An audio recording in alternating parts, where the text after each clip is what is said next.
ไม่สูงค่ะเมื่อได้เป็นวันที่10เดือนธันวาคมปี2026ในตอนในเฮาค่ะมาถอมมาเลยเพียนด้วยเกี่ยวกับเลยลองนาหอต่อเฮิรนยาดุลเลาะอาลีคาเมเนอีผู้นำสูงสุดอิหร่านก่อเก่าอันไรรู้สิ่งสาใจกว่าเมื่อวันที่28เดือนธันวาคมปี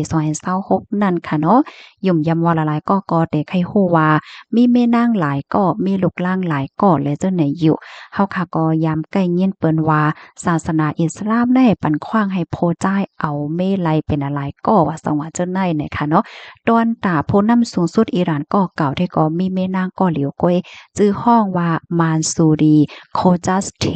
บาเกอร์ซาเดในอ้อไล่ฮับผู้ว่าไล่ฮับหมาเจ็บเมื่อพ้องดีอเมริกันและตั้งอิสราเอลมาปึดตึกเมื่อวันที่28นั่นสิไล่รู้สิ่งสาใจกว่าไว้นั้น2วันหมอกวันที่2เดือนธันวาคมปี2026ที่ป่นมาพ้องอายุอาสากมี79ปีในออกตั้ง2ก็ได้แต่นาหอต่อเฮิรนโฮมกันเมื่อพ้องปี1แห่งกะปาก64ดอนดาก็เป็นแม่นางได้ก่อใจตื้อเพราะว่าจัดปานหนังกัดเย็นๆจังนั้นไหนเนาะอำป้อก็เลยออกสื่อแลออกในแก่ก้นนำในค่ะกำในเฮาคามาถ่อมด้วยในตอนลูกล่างค่ะตั้ง2ก้อแน่มีลูกล่างโฮมกัน6ก้อเป็นลูกจ้าย4ก้อและลูกยิ่ง2ก้อค่ะลูกจ้ายก้อที่1แน่จื้อห้องว่าโมสตาฟาป้าใจโซนใจเลยเพี้ยนตั้งฝ่ายศาสนาอำป้อยุงเกี่ยวลองการเมืองการศึกเจ้าในกาหือลูกจ้ายก้อที่2จื้อห้องว่าโมสตาบาลูกจ้ายข้อที่2ได้กอเดเลยว่ามีอาณาอ้อจ่าฝ่ายการเมืองการซึกในไล่ฮับฮู้ว่ามันใจในถูกเลิกให้เป็นผู้นำสูงสุดก่อใหม่สืบเสก็เป็นปอรูดเซ็งสาใจกว่าเมื่อวันที่28ตีป่นมานั่นไหนค่ะก้อที่3จื้อห้องว่ามาสุดค่ะอันนี้ก็เฮ็ดสร้างนาการต่างงานปืนแพ่พ่นปางนาการต่างงานก็เป็นปอในก้อที่4จื้อห้องว่าเมซัมอันนี้ก็เหตุการณ์ฝ่ายศาสนาแลจ่อยการจ่อยงานในห้องการหลวงโพน้ำเหมือนกันในกำในเฮาค่ะมาด้วยลูกยิงก็ที่1จื้อห้องว่าโบสตาค่ะในก็ใจตื้อภาวะจัดปานสุนโตหนังนิ่มๆเย็นๆเฮ็ดจังไหนป้องว่าอำป้อก็เลยหันออกสื่อออกในตรงวงกวนกาหือเนี่ยค่ะก็ที่2จื้อห้องว่าโฮดา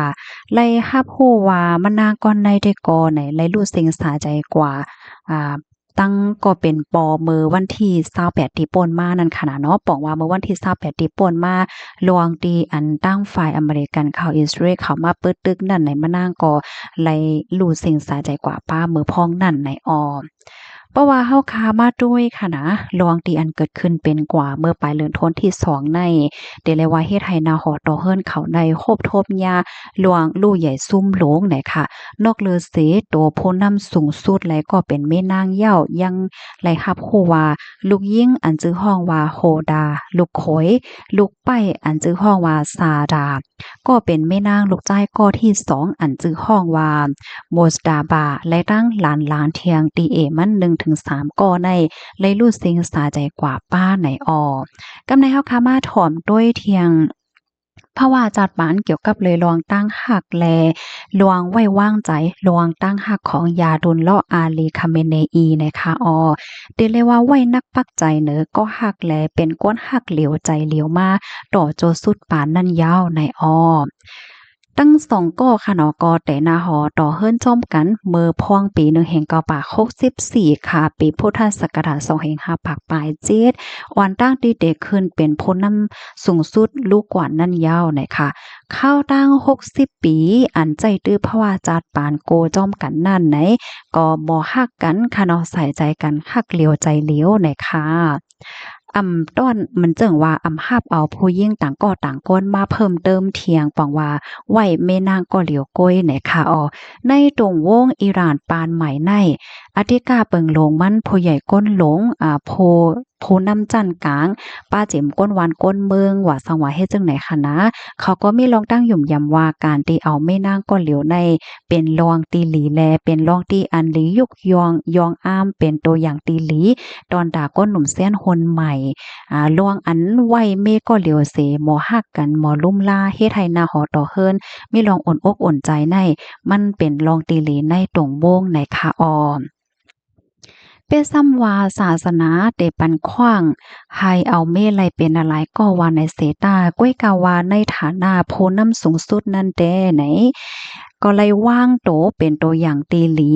ตอนตาก้นวานก้นเมืองไหนค่ะการที่ว่าเป็นโพน้ำเสียก็มีเมเอาเมไว้เมหลายๆก็ในป่านย่ามเหลียวในเดกอให้ได้ก้นวานก้นเมืองและก้นตั้งนำในเปิ้นทัดสังแซ่ซ้อมอยู่ยาวว่าจังไหนค่ะกำนันแลอันเป็นผู้นำสูงสุดก็เก่าอิหร่านในแต่ก่อนไหนเลิกเส้นต่างใจตื้อภาวะจาดปานไหวแม่นางก็เหลียวเสเนี่ยค่ะเนาะเมื่อพวงข้าวยามหรือ5ขิงข้าวยามตีอำเฮ็ดการว่าสังว่าเฮ็ดจังไหนก็ใจตื้อภาวะจาดปานอยู่จ้อมลุกจ้อมเมนั่งเกี่ยวๆมวนๆซื่อๆอุ่นอกอุ่นใจและปกป้องปันลูกล่างคกก็หนังเพ่งเป้งหนังหือลูกล่างซัมปอแต่ใหญ่มาเป็นก้นหลีว่าสังว่าจังไหนอยู่นั่นยาวไหนค่ะเรียกว่าเป็นโพน้ำตีอันไหวนักเหนือลูกล่างนางเมแต่ในนั้นยาวค่ะ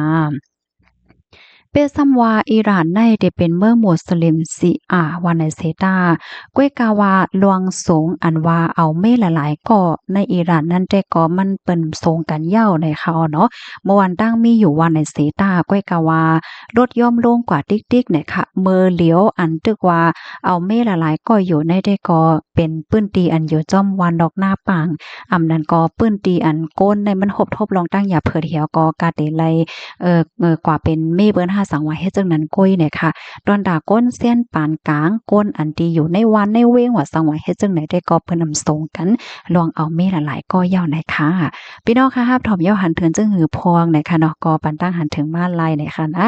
พี่น้องเฮาค่ะวนว่าโพนำเมืองใต้ค่ะรู้จ้อมหนังที่อันพี่น้องค่ะฮู้จักค่ะเนาะโพนำเจ้าไหลปานไหลเสมว่ากำนำมีเมนางหนึ่งก็ห้ามมีเมนางหลายก็ผู้ใดไผฮู้ก็แชร์ในกันโอ้ในกันไลในค่ะยินจมมีนำถึงกูก็กูก้นที่รับถอมปันแห้งค่ะในตอนในสังวาคาใจถอยความตีว่าตอนหลายที่ว่ามันบ่หลีถอมาเสียงออกป้อปี525เนี่ยก็ย้อนน้อมใหญ่นำค่ะเนาะยินจมใหญ่นำค่ะใหม่สงค่ะ